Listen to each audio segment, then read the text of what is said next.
ಮಂಡ್ಯದಲ್ಲಿ ಎಚ್ಡಿಕೆ ಸೋಲ್ತಾರೆ ಎಂಬ ಸಿಎಂ ಹೇಳಿಕೆಗೆ ಸಿಎಂ ಅಧಿಕಾರ ನಡೆಸೋದು ಬಿಟ್ಟು ಜ್ಯೋತಿಷಿ ಯಾವಾಗಾದ್ರೂ ಅಂತ ಪ್ರಶ್ನೆ ಮಾಡಿದ್ದಾರೆ.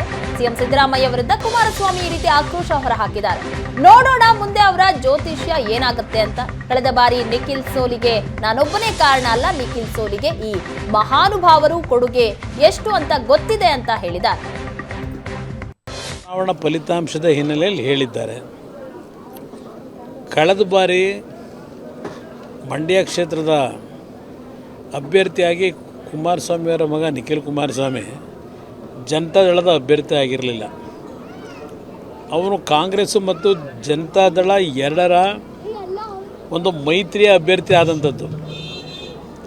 ಆ ಎರಡೂ ಪಕ್ಷಗಳ ಮೈತ್ರಿ ಆಗಿದ್ದು ಬಹುಶಃ ಆ ಚುನಾವಣೆ ನಾವು ಗೆಲ್ಲಲಿಕ್ಕೇನು ಸಾಧ್ಯ ಆಗಲಿಲ್ಲ.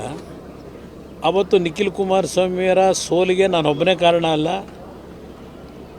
ಈಗೇನು ಅವ್ರ ಮಗನನ್ನೇ ಗೆಲ್ಲಿಸ್ಲಿಕ್ಕೆ ಆಗಲಿಲ್ಲ ಅಂತಕ್ಕಂಥ ನೆನ್ನೆ ಚರ್ಚೆ ಮಾಡಿದ್ದಾರಲ್ಲ, ಆ ಮಹಾನ್ ಭಾವರ ಕೊಡುಗೆ ಎಷ್ಟಿದೆ ಅನ್ನೋದು ಗೊತ್ತಿಲ್ವೇ?